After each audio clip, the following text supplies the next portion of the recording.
Hello David, you know who I am, and I would like you to tell me what prompted you to go on a mission to the Philippines in 2001. Before you go on, Rachel, let me please break the news to you. We have just been informed that Joost died over a year ago. He had been imprisoned in Bukutan in the Philippines by Sheikh Alan's dirty tactics in Germany. It took 4 months to sort out, but Harry's health had suffered. Alan has just said that he really hopes that there is a God. He says this because it appears that this evil bastard, Sheikh Alan, will not be punished in this life. Well, there we are. That's shocking news. Harry is dead. Well, I'll explain who Harry is in a moment. That's why I must write Michael's story. Harry Joost was the government-appointed liaison officer for foreigners at Longabo City. He had a legitimate complaint against Father Sheikh Alan, the director of Prada Foundation in Longabo City. We will hear more about this later. But to answer Rachel's question, what prompted me to go on this mission? The first thing was that I was actually free to go. I had just been made redundant from my lecturing post at Fareham College. And then, secondly, my responsibilities in the UK had been cut. Michael had written to me in September 2000 and had been baptised in an oil drum in New Bilibid prison, as he too had become a Christian some 30 years after me. So I was free to go and had the money from my redundancy. Before we come to the question as to why you took on your dead brother's identity in April this year, I would like to know more about your first mission to the Philippines, which took place in 2001. This is because, as I understand it, you met with a range of opposition from various people.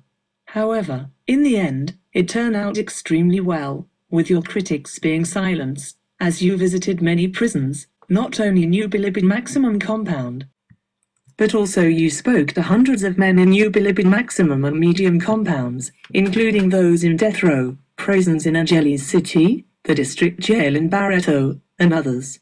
And so this opened up the door for you to publish your second book, Trojan Warriors. Now to the opposition. I certainly did receive a lot of opposition, and it was so unexpected. I wondered what on earth was going on.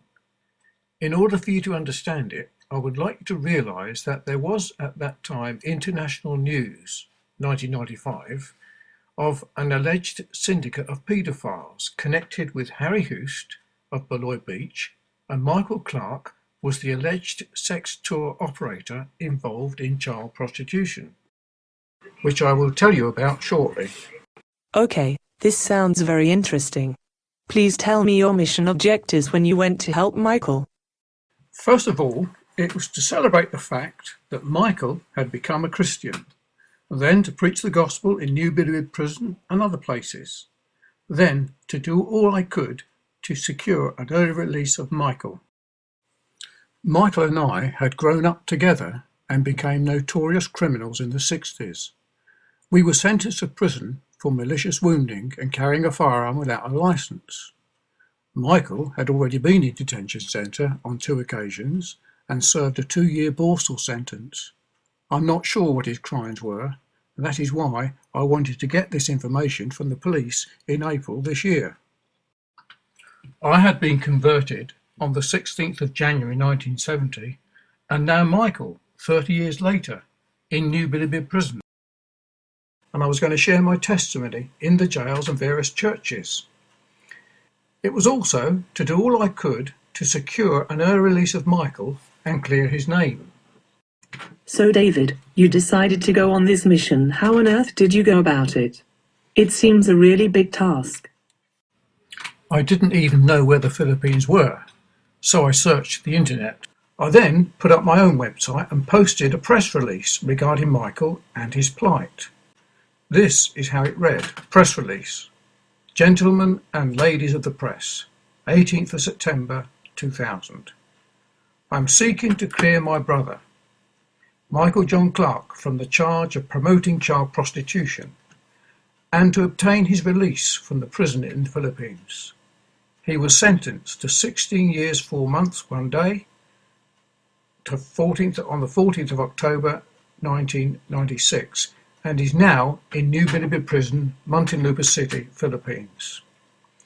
I'm in receipt of the National Bureau of Investigation NBR report, which clearly clears Michael John Clark from the said criminal charge, but indicts a certain Father Shay Cullen, who now has a warrant out for his arrest on a charge of rape of a 7-year-old girl. Judge Iludo Ubidas of the RTC Branch 73 issued a warrant for the arrest of Shay Cullen, an Irish priest who operates the Prader Centre for Prostituted Women and Children of the city of Olongapo on the 8th of August. It seems as though this press release provoked the opposition that you mentioned to me earlier. What do you think? This press release was very effective, and we had a request from the Foreign and Commonwealth Office to tone it down. Also, I began to get hate mail and abuse from alleged supporters of Shay Cullen. I then received emails from Harry Joost and Alan Atkins informing me that my mission would do no good and that it would be foolish to bring with me Sonny Wilson, as he might get arrested again. Look, here is the first email that Harry Joost sent to me. Harry is the liaison officer of Beloit Beach Residents Association near Olongapo City, Philippines. Here, Rachel, ask our friend Peter to read it to us. Date, Monday, April the 23rd, 2001. From Harry Joost. To David Clark. Subject, Michael John Clark, prisoner for exchange, branded pedophile, New Bilibid Prison, Philippines. Dear David, I cannot go along with many things you are publishing but understand your grief. I know this case from the beginning but did not have the time, the money and openly admit, did not have the feedbacks to help. I alarmed the Commission on Human Rights of the Philippines and went with them to see Michael. You got the report of the Commission. They did a very good job and their finding was clear, there was no victim, no complainant and what else? A guilty criminal was needed and was produced with the help of a British journalist who was pressured. I will honestly admit that I read stories in the papers, saying that a child sex tour operator was wanted nationwide. These stories appeared every day. The stories claimed that Michael was protected by the NBI. The NBI told me that there was no complaint pending and the stories in the newspapers were baseless. That was okay for me, as I had been victimized with these kind of stories before. Later on it turned out that these stories were fabricated by Shay Cullen, forgive me to say, for sensationalism. Later on that day, I was called by Shay Cullen, forgive me not to call him father, who wanted to have it verified if Michael was here. I confirmed this in the belief that if a priest was watching the case, it was under the very control of the church. I confirmed that Michael was here at Beloit Beach. The rest is history. Please forgive me for that. I trusted Cullen and took the stand for Michael when I found out that there was an attempt to get your brother by all means. I tried my best to help but was helpless against Cullen and his fanatic prosecutor. I studied the case well and honestly I could not see any crime committed by Michael. Cullen needed a pig to be slaughtered and with a lot of, I believe, criminal energy, it worked. The most important thing was, Cullen got what he wanted. He got a donation-laden conviction. I realized that a pedophile was needed and it was produced. In fact, Michael was, forgive me the bad language, a dumb guy who wanted to make a living in small-scale tourism. He just agreed to everything put into his mouth to get his first customers. He did not promote child prostitution or child sex tour. Michael was just innocent, exactly what Shay Cullen needed to promote his child care center, which in fact was a good running factory for furniture, handicraft and dried fruits, which actually didn't care for all the children of the Philippines. At that time they were only 14 children at Preda, Incorporated as stated in court documents. I will just refer to the report of the Commission on Human Rights and the reports of the NBI. Michael was wasted for a criminal maniac, who for himself, Cullen, might turn out to be one of the biggest child abusers of the Philippines. David, I cannot go along with your begging letters, saying Michael was a criminal and you told him not to get involved with what else. Michael was not a criminal in this case. He became a human sacrifice for a pervert. Forgive me my involvement in the case. Let us pray for Michael and I am sure, even it will take long, it will be proven that Michael is innocent. Sincerely yours, Harry E. Joost. So David, how did you respond to Harry's email, and what did you think about it? Did that deter you from going on your mission? I realised I needed to let them know more about my intentions, but was not put off. However, by that time, I had further emails. Date, Wednesday the 11th of July 2001. From Harry Joost. To David Clark. Subject, quit your stupid mission. Dear David, may I tell you one thing I believe in? Please accept it and quit your stupid mission to the Philippines.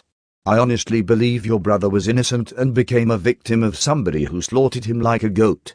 It is not needed to say who that somebody is. All of us we know it. It will not help you to please some people saying he was a little bit guilty.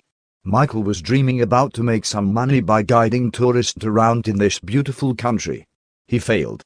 Believe me, I know the case from the beginning and expected an acquittal. I even informed the press about the upcoming acquittal but got my lesson. Only the NBI report explains the real thing behind it. Somebody who was trusted very much at that time made money out of your brother's fake tourism venture. That is all, and it is history. Your remarks on the Philippines are uncalled for. The Philippines are more democratic than other countries in the world. But slow. Do not blame the country, blame yourself. As I told you before, only a little bit more money would have done it. That Michael would have been out on bail and would have had a good chance to defend himself. Did you help him? No, you did not do it. Michael had no money to pay his lawyer, his bail, and what else? Now comes his hero brother with prayers. Forget it and stay home. Give your money you are wasting to a good lawyer to speed up Michael's release. I understand Michael's situation well. Let us make the best out of it. With your terror stories about the Philippines you will not gain anything. I am willing to help, and I am willing to do it on my own expenses, as I did in all the cases the accuser of Michael, this sick Irish priest, is involved. Let us do it, but agree that your damn mission is the wrong way. We had too much religion involved in these cases. We do not need more. We need facts and action. More important, we do not need to insult my host country, as you are doing it. Come to your sense and all of us will help. If you are coming with accusations and uncalled prayer rallies, leave us alone. Please agree that my friends and I hear the word first hand over here. Don't make a commercial gimmick out of your dead man alive. I was messed upon as our lawyer were too. If I do a work, I do it the legal way and respect the Philippine law, the Philippine culture, and the Philippine penal system. This system is not nice and needs review, according to the worldwide standard, which is changing all the time. Please respect in this connection the letter of Alan Atkins. I hope you understood me. Regards, Harry Joost, a man alive because he understands and respects Philippine laws, culture and mentality. Well now, what did you think of that email, and all that Harry said? Well, before I answered that email, I'd got another email, and this is from Alan Atkins. So let's listen to see what Alan has to say, and then I'll answer them both. Date, Thursday, the 17th of May 2001. From Alan Atkins. To David Clark CC, Harry Joost and Ian Sargent, HM Consul. Subject, Michael John Clark Shea Cullen, Mission to the Philippines. This email was published in June's issue of Immigration Today. Dear David, from your many messages, and reading your various publications, you seem a genuinely good person who has a genuine desire to help your brother to get out of jail free. I understand that you gave your life to preaching about Jesus, and giving advice to others. Then, David, I hope that you are as good at taking advice as giving it, because I must endorse what Harry Joost is advising you, and beg you to postpone your intended mission to the Philippines. Basically, it can do no good, and only do harm. You see, you are looking at the small picture of your brother Michael and his problems caused by Cullen. You are looking at curing a patient while there are a growing number of people who are working at eliminating the disease. Your proposed timing could just not be worse. In fact, your proposal, should it go ahead, will ensure that at least one person washes his hands and vows to let every foreigner who gets into trouble in this country to go to hell. I think that Harry would join me. We will sometimes sit in his restaurant and enjoy a beer instead. After many years of suffering abuse, insults, threats, lawsuits and worse from a vicious and cunning adversary, I believe that Harry is about to turn the tide. He hasn't done this for money. It has cost him money and reputation. He hasn't done this in the name of Jesus. He has done it as simply a good man who believes somebody has to do something, just when he has something about to happen. That if one, would be justification to hold an inquiry into all cases brought about by Cullen. You intend to blow in and set public opinion firmly against foreigners. It's totally the wrong time for us here. How do you think this will help Michael? Do you think the authorities will say, "Oh, dear, his brother has found Jesus, we must release him"? Rubbish. Please see if you can find an immigrant Filipino who speaks good English and get him to explain higher and Napahaya to you. It is important that you fully understand this before you open your mouth even once in the Philippines. Your action may please the British press. They may even pay you for it. It is a good story. For them, it is tomorrow's fish and chip wrapping. I will tell you what it will do for Michael. It will ensure that he never receives parole and serves out the full sentence. Ask Suni how we were punished just because one of his stupid foreigner mates upset the commander of the guards. What are you hoping to get Cullen to do? Admit that he is a fraud? Confess to the authorities that he made false accusations? You know exactly what your visit will achieve. Absolutely nothing positive. Therefore only negative. You think you can convert some Filipinos to your brand of religion? Filipinos pray more than any other race. They have calluses on their knees from praying. What they need is not someone to tell them to pray more. They need someone to tell them to stop asking for more favors. Just get off their knees, do some work, and earn it. This country is poor because of prayer. These people expect God to solve everything for them, not recognizing He has already given all the gifts they need. In the Philippines, every year, a number of typhoons come through the country creating a great deal of damage. We clean up the mess and get on with our lives. I liken your intended visit as a typhoon. You will do a great deal of damage, but damage we may not be prepared to clear up. Maybe we will say enough is enough. Why in heaven's name will you not trust those of us who have lived here, know the systems and how to work within them? Why do you believe you know better? Now, knowing you will show this to a man I spent nearly a year of my life worrying about. Suni, who childishly has adopted a silly name, Dead Man Alive, which I refuse to use. Why in heaven's name does he want to return here? The least amount of damage he can do to you is attract a huge crowd from volunteers against crime and corruption, who will not only howl for his blood, but yours and your brother's. They alone will ensure that Michael receives no parole, ever. They still have a poster in their office, which says, "Bring the Briton back." Although being played up for publicity, his life is only at risk if he returns to his old area in Valenzuela. Mind you, I think I could strangle him myself. Why do this after all the work to get him out of here? How, in 3 weeks, is he going to actually help his fellow convicts in Muntinlupa? The reverse. If he were genuine, instead of wasting an airfare, he would donate the cost of it to these fellow convicts, as he is well aware of the importance of funds in that prison. If N is not granted her visa to UK before he comes, or worse, if she is totally refused her visa, she then has nothing to lose. All other accusations she made against him can still stand. Just because evidence was listened to in court regarding other alleged rapes, he was not on trial for any one of them. This was pointed out in the decision handed down by the Supreme Court. He cannot therefore claim immunity from prosecution. Is he really confident that under great pressure from Gabriela, VACC and her own father, that she will not press these charges? Are you really sure, Suni? Because I am not. And if it happens, I promise you, you are on your own this time. And I hope you are as competent as you projected to the UK press. Did you pay Ortega and Company? If not, you could face arrest on this outstanding bill. What are you going to achieve? Stand on the steps of Dodge with your reimbursement money, stating how disgusting it is, when it is the amount specified for Filipinos, by law. As a foreigner,